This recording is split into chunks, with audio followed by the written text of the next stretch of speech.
ಈ ಮಾನವ ಕುಲಕ್ಕೆ ಅಧ್ಯಾತ್ಮ ವಿದ್ಯೆಯನ್ನು ಉಪದೇಶ ಮಾಡುತ್ತಾ ಬಂದಿರುವ ಹಾಗೂ ನಿಜವಾದ ಧರ್ಮದ ಮರ್ಮವನ್ನು ತಿಳಿಸುತ್ತಾ ಭಕ್ತಿ ಜ್ಞಾನ ವೈರಾಗ್ಯಗಳನ್ನು ಬೋಧ ಮಾಡುತ್ತಾ ಈ ಲೋಕೋದ್ಧಾರವನ್ನು ಮಾಡ್ತಾ ಬಂದಿರುವ ಸಮಸ್ತ ಗುರು ಪರಂಪರೆಗೆ ಈ ಎಲ್ಲ ಸತ್ಸಂಪ್ರದಾಯದ ಮಹಾಜ್ಞಾನಿಗಳಿಗೆ ತ್ರಿಕರಣಪೂರ್ವಕವಾಗಿ ವಂದಿಸಿ,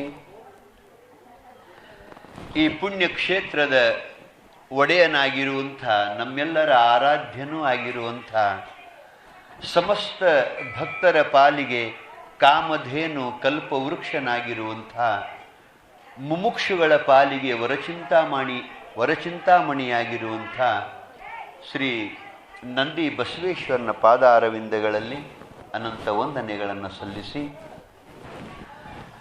ನಾವು ದಿನಾಲು ಅದಾರ ಚರಿತಾಮೃತವನ್ನು ಪಾನ ಮಾಡ್ತಾ ಬಂದಿದ್ದೇವೆಯೋ ಆ ಯಾವ ವಿಶ್ವಗುರು ಬಸವಣ್ಣನವರ ಶ್ರೀಚರಣಗಳಲ್ಲಿಯೂ ಅನಂತ ವಂದನೆಗಳನ್ನು ಸಲ್ಲಿಸಿ, ಇಲ್ಲೇ ಸೇರಿರುವಂಥ ಯಾವತ್ತೂ ಎನ್ನ ಗುರು ಹಿರಿಯರಿಗೆ ಮಹಾನುಭಾವರಿಗೆ ಎನ್ನ ಸಮಸ್ತ ತಾಯಂದಿರಿಗೆ ಅನಂತ ವಂದನೆಗಳು.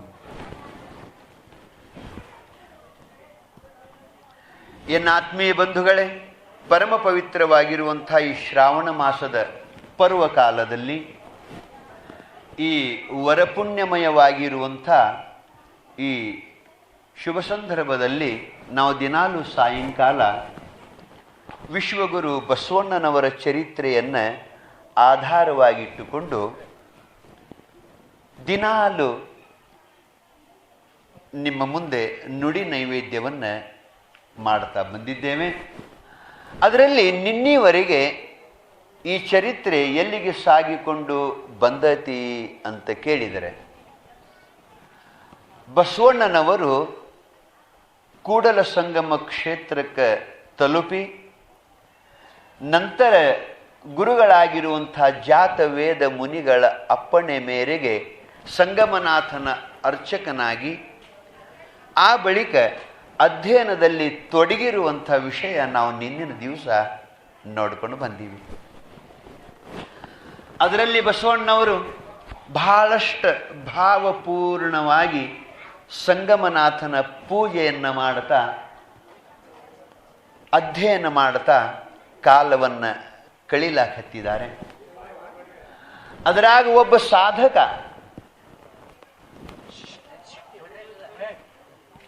ನೀವು ಕಾರ್ಯಕರ್ತರು ಸ್ವಲ್ಪ ಗಮನಿಸಬೇಕಲ್ರಪ್ಪ.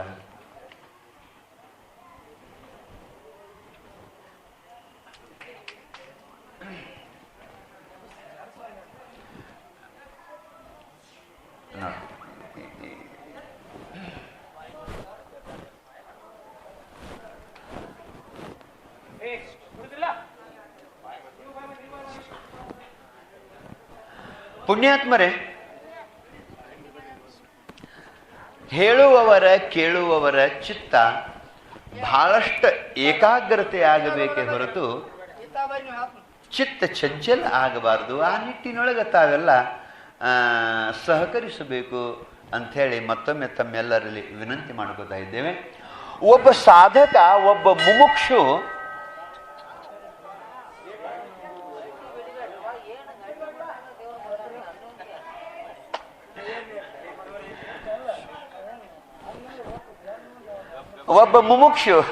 ಒಬ್ಬ ಸಾಧಕ ಭಗವದ್ ಕೃಪೆಯನ್ನು ಪಡಿಬೇಕು, ಭಗವಂತನ ಸಾಕ್ಷಾತ್ಕಾರ ಮಾಡ್ಕೋಬೇಕು, ಮುಕ್ತಿಯ ಹೊರತಾಗಿ ಇನ್ಯಾವ ಲಕ್ಷ್ಯ ಇಲ್ಲದೇ ಇರುವಂಥ ಒಬ್ಬ ಸಾಧಕ ಪರಮಾತ್ಮನನ್ನು ಯಾವ ರೀತಿಯಾಗಿ ಆರಾಧನೆ ಮಾಡ್ತಾನೋ, ಎಷ್ಟು ತನ್ಮಯತೆಯಿಂದ ಭಗವಂತನ ಜೊತೆಗೆ ಪ್ರಾರ್ಥನೆಯನ್ನು ಮಾಡ್ತಾನೋ, ಅವನ ಜೊತೆಗೆ ಹೇಗೆ ಮಾತಾಡ್ತಾ ಕಾಲವನ್ನು ಹರಣ ಮಾಡ್ತಾನೋ ಅನ್ನೋದು ಕೂಡ ನಾವು ನಿನ್ನಿನ ದಿವಸ ಸ್ವಲ್ಪ ನೋಡ್ಕೊಂಡು ಬಂದೀವಿ. ಏನು ಪುಣ್ಯಾತ್ಮರೇ, ಅದಕ್ಕೆ ಭಕ್ತರಲ್ಲಿ ನಾವು 4 ಪ್ರಕಾರದ ಭಕ್ತರ ಒಂದು ವಿಚಾರನೂ ಕೂಡ ನಿನ್ನೆ ಸ್ವಲ್ಪ ಹೇಳ್ಕೊಂಡು ಬಂದಿದ್ದೀವಿ. 4 ಪ್ರಕಾರದ ಭಕ್ತರಲ್ಲಿ ಒಬ್ಬ ಆರ್ತ ಭಕ್ತ ಅಂತ ಬರ್ತಾನೆ, ಇನ್ನೊಬ್ಬ ಅರ್ಥಾರ್ಥಿ ಅಂತ ಬರ್ತಾನೋ, ಮೂರನೇದವ ಜಿಜ್ಞಾಸು ಅಥವಾ ಮುಮುಕ್ಷು ಅಂತ ಬರ್ತಾನೋ, ನಾಲ್ಕನೇದವನು ಜ್ಞಾನಿ ಅಂಥೇಳಿ 4 ಪ್ರಕಾರದ ಭಕ್ತರು ಅಂಥೇಳಿ ನಾವು ನಿನ್ನಿನ ದಿವಸ ಕೇಳ್ಕೊಂಡು ಬಂದೀವಿ. ಅದರಲ್ಲಿ ಆರ್ತ ಭಕ್ತ ಅಂತಂದ್ರೆ ಆಪತ್ತಿನೊಳಗೆ ಪರಮಾತ್ಮನ ಪ್ರಾರ್ಥನೆ ಮಾಡವ.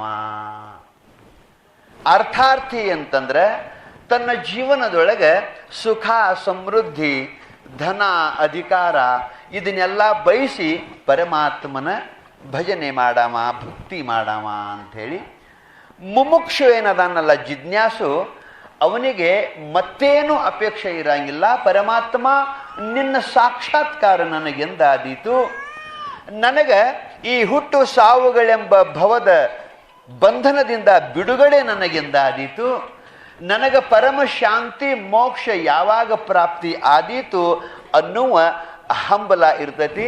ಅದು ಮುಮುಕ್ಷುವಿನ ಹಂಬಲ, ಅದು ಜಿಜ್ಞಾಸುವಿನ ಹಂಬಲ. ಆ ಜಿಜ್ಞಾಸುವಿನ ಹಂಬಲದೊಳಗೆ ಬಸವಣ್ಣವರು ಭಗವಂತನನ್ನು ಪ್ರಾರ್ಥನೆ ಮಾಡಕತ್ಯಾರು, ಪೂಜಾ ಮಾಡಕತ್ಯಾರು ಅನ್ನೋದನ್ನು ನಾವು ನೋಡ್ಕೊಂಡು ಬಂದೀವಿ. ಜ್ಞಾನಿ ಇದೆಲ್ಲವೂ ಲಿಂಗಮಯ ಬ್ರಹ್ಮಮಯ ಅಂತ ಅವನು ನೋಡ್ತಿರ್ತಾನು. ಅದರಲ್ಲಿ ನಾವು ಇನ್ನೊಂದು ಮಾತನ್ನು ಹೇಳಿದ್ದೀವಿ. ಏನು ಅಂತ ಕೇಳಿದರೆ, ಈ ಭಕ್ತರೊಳಗನ ಡಾಂಬಿಕ ಭಕ್ತರು ಅಂತ ಇರ್ತಾರು. ಡಾಂಬಿಕ ಭಕ್ತರು ಅಂತ ಅಂದ್ರೆ ಅವ್ರು ಹೆಂಗಿರ್ತಾರು, ಅವ್ರದ್ದು ಲಕ್ಷಣ ಏನು ಅಂತ ಕೇಳಿದರೆ, ದೇವರ ಕಡೆ ಅವ್ರದ್ದು ಲಕ್ಷ್ಯ ಇರಂಗಿಲ್ಲ. ಒಂದು ನಿಮಗೆ ಅದರದ್ದು ಲಕ್ಷಣ ಹೇಳೋದಪ್ಪ ಅಂತಂದರೆ, ಅವ್ರದ್ದು ಲಕ್ಷ್ಯ ದೇವರ ಕಡೆ ಇರಂಗಿಲ್ಲ. ತೋರಿಕೆಗಾಗಿ ಮಾಡುವಂಥ ಭಕ್ತಿಗೇನೆ ಜನ ನೋಡಬೇಕು, ಏನು ದೊಡ್ಡ ಭಕ್ತಪ್ಪ ಇವ ಅಂತ ಗುಣಗಾನ ಮಾಡಬೇಕು ಅಂತ ಇದೇ ಅಪೇಕ್ಷೆ ಇರ್ತೈತೆ ಹೊರತು ಪರಮಾತ್ಮನ ಕಡೆ ಅವರ ಲಕ್ಷ್ಯ ಇರಂಗಿಲ್ಲ. ತೋರಿಕೆಗಾಗಿ ಮಾಡುವಂಥ ಏನು ಭಕ್ತಿ ಐತಲ್ಲ, ಇದಕ್ಕನ ಡಾಂಬಿಕ ಭಕ್ತಿ ಅಂತ ಕರೀತಾರೋ. ಈ ಡಾಂಬಿಕ ಭಕ್ತಿಯಿಂದ ಏನೇನೂ ಪ್ರಯೋಜನ ಆಗಂಗಿಲ್ಲ. ದುಃಖದೊಳಗೆ ಭಗವಂತನನ್ನು ಕೂಗಿದಾಗ ಪರಮಾತ್ಮ ದುಃಖ ದೂರ ಮಾಡ್ತಾನೆ. ಭೋಗ ಭಾಗ್ಯಗಳನ್ನು ಬಯಸಿ ನೀವು ಪರಮಾತ್ಮನು ಕೂಗಿದ್ರಿ ಅಂತಂದ್ರೆ ಬೇಡಿದ ಫಲಗಳನ್ನು ಕೊಡ್ತಾನೆ. ನನಗೆ ಮುಕ್ತಿ ಬೇಕು ಅಂತಂದ್ರೆ ಮುಕ್ತಿ ವ್ಯವಸ್ಥೆ ಮಾಡ್ತಾನೆ. ಆದ್ರೆ ಈ ಡಾಂಬಿಕ ಭಕ್ತಿ ಅಂತೇನು ಮಾಡ್ತಿರ್ತಾರಲ್ಲ, ಅವರಿಗೆ ಮಾತ್ರ ಏನೂ ಪ್ರಯೋಜನ ಆಗಂಗಿಲ್ಲ. ಯಾಕ ಅಂತ ಕೇಳಿದ್ರೆ, ಅವರ ಪ್ರಾರ್ಥನೆ ಪರಮಾತ್ಮನಿಗೆ ಮುಟ್ತಿರಂಗನ ಇಲ್ಲ, ಅವರ ಲಕ್ಷ್ಯ ಭಗವಂತನ ಕಡೆ ಇರಂಗನ ಇಲ್ಲ. ತೋರಿಕೆಗಾಗಿ ಮಾಡುವಂಥ ಭಕ್ತಿ ಡಾಂಬಿಕ ಭಕ್ತಿ ಅಂತ ಕರೆಸ್ಕೊತಾರೆ. ಏಕದಮ್ ಇರಲ್ಲ ಹಿಂಗೆ. ಅದಕ್ಕೆ ಸರ್ವಜ್ಞ ಇಂಥವ್ರ ಸಲುವಾಗಿ ಒಂದು ವಚನ ಬರೀತಾನೆ. ಬಹಳ ಲಕ್ಷ್ಯ ಕೊಟ್ಟು ಕೇಳಬೇಕು ನೀವೆಲ್ಲ.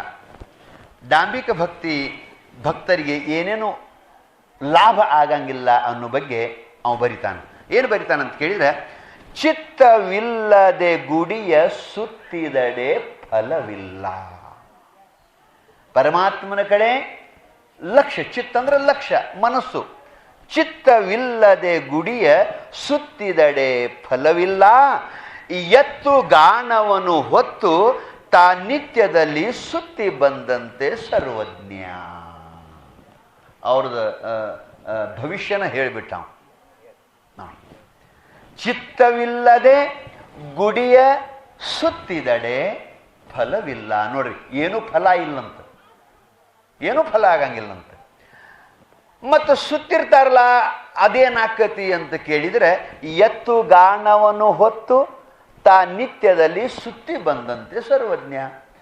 ಗಾಣದ ಎತ್ತ ಹೆಂಗೆ ಗುಂಡಕ್ಕೆ ಸುತ್ತ ಹಾಕ್ತೈತ್ಲ, ನೊಗ ಹೊತ್ಕೊಂಡು ಕ್ಯಾರೆ ಅಟ್ಟ ಆಕೈತೆ ಹೊರತು ತಲೆಯಾಗ ಏನಾರ ತುಂಬಿಕೊಂಡು ಕ್ಯಾರೆ ಸುತ್ತ ಹಾಕಿದ್ರೆ ಗಾಣದೆತ್ತು ಸುತ್ತಿದಂಗ ಆದೀತೆ ಹೊರತು ಚಿತ್ತವಿಲ್ಲದೆ ಗುಡಿಯ ಸುತ್ತಿದಡೆ ಫಲವಿಲ್ಲ ಅಂತ ಹೇಳ್ತಾನೆ. ಅದಕ್ಕೆ ಡಾಂಬಿಕ ಭಕ್ತಿಯಿಂದ ದೂರ ಇರಬೇಕು ನಾವು ಅನ್ನೋ ಸಲುವಾಗಿ ಈ ಮಾತ ಹೇಳಬೇಕಾಗಿದೆ. ಅದಕ್ಕೆ ಒಂದು ಕಡೆ ಸರ್ಪಭೂಷಣರು ಕೂಡ ಭಾಳ ಹೇಳ್ಕೊಂಡು ಬರ್ತಾರೆ. ನಮ್ಮ ತತ್ವ ಪದಗಳು ಭಜನಾದ ಅವ್ರನ್ನ ಕೇಳಬೇಕು. ಅವರು ಹಾಡ್ತಿರ್ತಾರೆ. ಏನು ಅಂತ ಕೇಳಿದ್ರೆ, ಬಿಡು ಬಾಹ್ಯದೋಳು ಡಂಭವ ಮಾನಸದೋಳ್ ಎಡವಿಡದಿರು ಶಂಭುವ. ಬಿಡು ಬಾಹ್ಯದೋಳು ಡಂಭವ, ಬಾಹ್ಯದೊಳಗೆ ಈ ಡಂಭಾಚಾರ ಬಿಡಪ್ಪ. ಯಾಕ ಅಂತ ಕೇಳಿದ್ರೆ, ಒಡಲೊಳು ವಂಚಿಸಿ ಹೊರಗೆ ನೀ ಕೀರ್ತಿಯ ಪಡೆದರೆ ಶಿವನಿನ ಗೊಲಿವನೆ ಮರುಳೆ. ಶಿವನಿನ ಒಲಿತಾನೇನಪ್ಪ? ಒಡಲೊಳು ವಂಚಿಸಿ ಹೊರಗೆ ನೀ ಕೀರ್ತಿಯ ಪಡೆದರೆ ಶಿವನಿನ ಗೊಲಿವನೆ ಮರುಳೆ. ಬಿಡು ಬಾಹ್ಯದೋಳು ಡಂಭವ ಮಾನಸದೋಳ್ ಎಡವಿಡದಿರು ಶಂಭುವ. ಸರ್ಪಭೂಷಣರು ಹೇಳ್ತಾರೆ, ಬ್ಯಾಡಪ್ಪ, ಈ ಡಾಂಭಿಕತನ ಬಿಟ್ಟು ಬಿಡು ಅಂತ ಹೇಳಿ. ಅಷ್ಟಲ್ಲ, ಜನ ಮೆಚ್ಚಿ ನಡೆಕೊಂಡರೇನುಂಟು ಲೋಕದೆ, ಮನ ಮೆಚ್ಚಿ ನಡೆಕೊಂಬುವುದೇ ಚಂದವು. ಜನರೇನು ಬಲ್ಲರು ಒಳಗಾಗು ಕೃತ್ಯವ, ಮನವರಿಯದ ಕಳ್ಳತನವಿಲ್ಲವಲ್ಲ. ಬಿಡು ಬಾಹ್ಯದೋಳು ಡಂಭವ. ಅವರು ಹಾಡಿದ್ರು ಅದನ್ನು. ಯಪ್ಪ, ಡಂಭಾಚಾರ ಮಾಡಬೇಡಪ್ಪ, ಭಗವಂತನಲ್ಲಿ ಲಕ್ಷ್ಯ ಇರಲಿ. ಮಾಡು, ಜಪ ಮಾಡು, ಪೂಜಾ ಮಾಡು, ಪ್ರದಕ್ಷಿಣೆ ಹಾಕು. ಖರೆ ನಿನ್ನ ಲಕ್ಷ್ಯ ಭಗವಂತನ ಕಡೆ ಇರಲಿ. ಪರಮಾತ್ಮ ನನಗೆ ಎಂದು ಒಲದಾನು ಅನ್ನೋ ಹಂಬಲಿರಲಿ, ಅವನ ಸಾಕ್ಷಾತ್ಕಾರ ಎಂದು ಆದೀತು ಅನ್ನೋ ಹಂಬಲಿರಲಿ ಹೊರತು ತೋರಿಕೆಗಾಗಿ ನೀ ಭಕ್ತಿ ಮಾಡಬೇಡ, ಅದರಿಂದ ಏನೂ ಫಲ ಇಲ್ಲ ಅಂತ ಹೇಳ್ಕೊಂಡು ಬರ್ತಾರೆ. ಇದು ಎಚ್ಚರಿಕೆಯಿಂದ ನಾವು ಇರುವಂಥ ಮಾತು. ಇದನ್ನು ಎಲ್ಲರೂ ಹೇಳಿದ್ದಾರೆ. ನಮ್ಮ ನಿಜಗುಂಡ್ರು ಹೇಳ್ತಾರೆ ನೋಡ್ರಿ. ನಿಜಗುಂಡ್ರು ಕೂಡ ಅದ್ರ ಬಗ್ಗೆ ಹೇಳ್ಕೊಂಡು ಬಂದಾರೆ.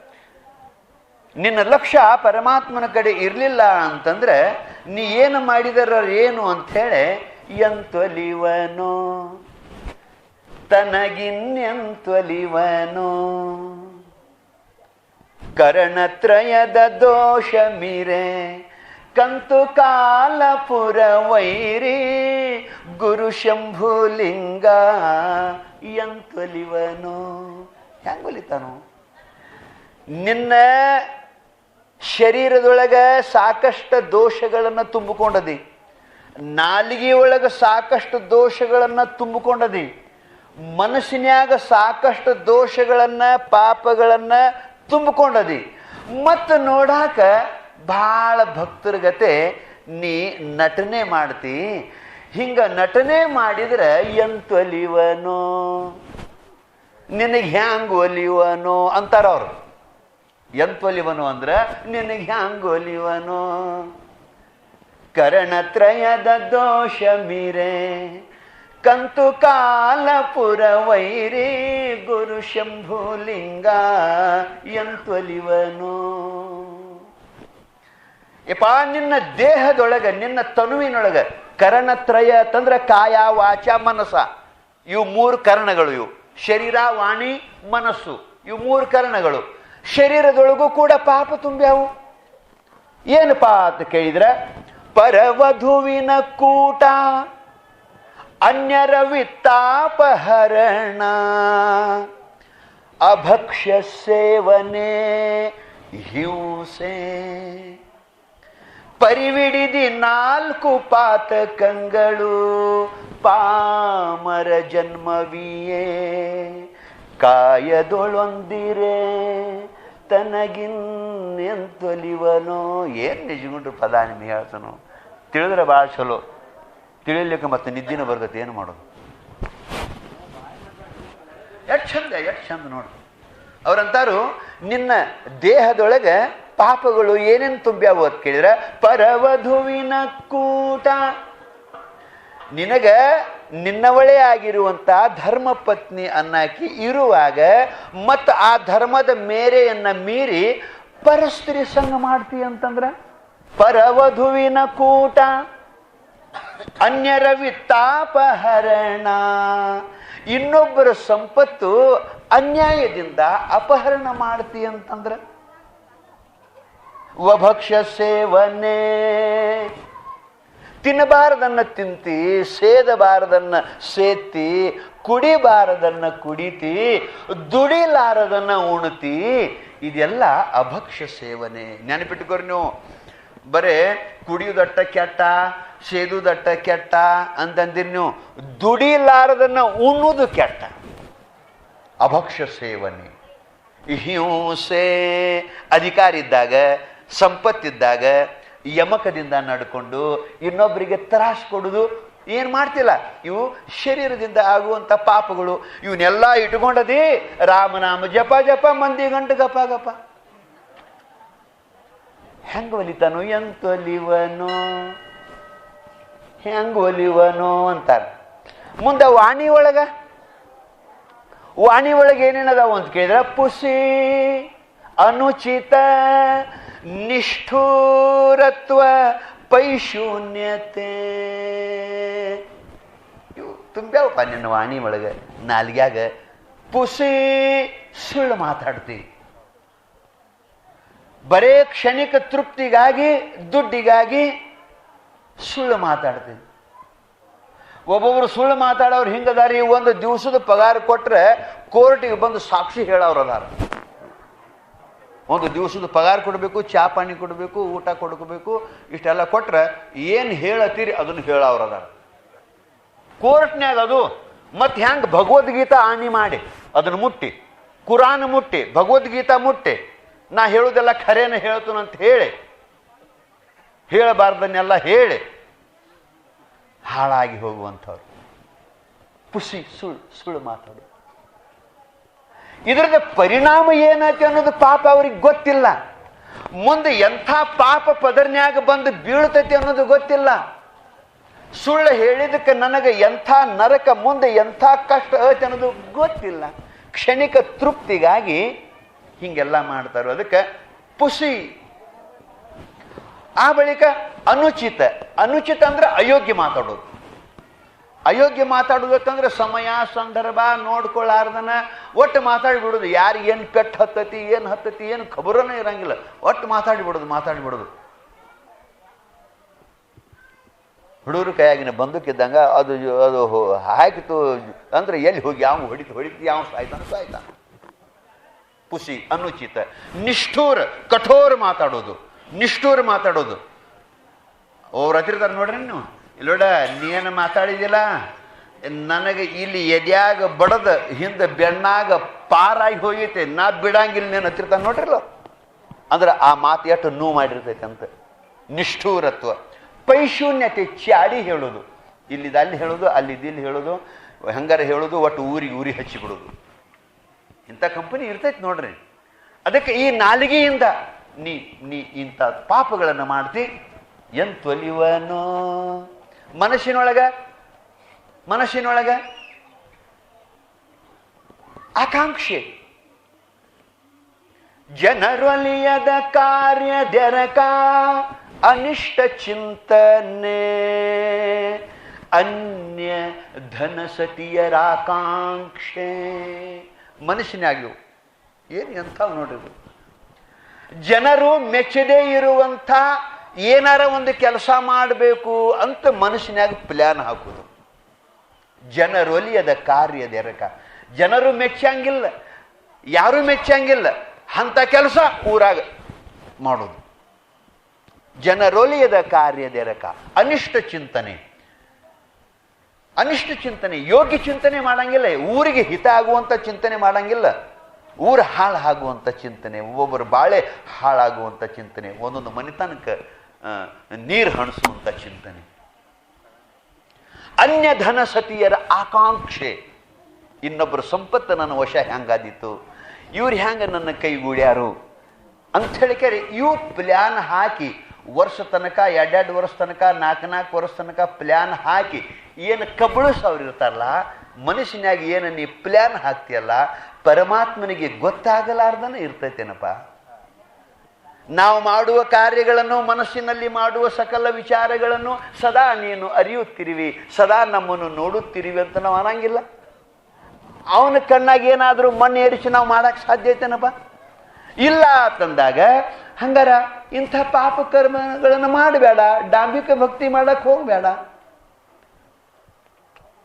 ನಿನ್ನ ವಾಣಿ ಶುದ್ಧ ಇರಲಿ, ನಿನ್ನ ಮನಸ್ಸು ಶುದ್ಧ ಇರಲಿ, ನಿನ್ನ ತನು ಶುದ್ಧ ಇರಲಿ.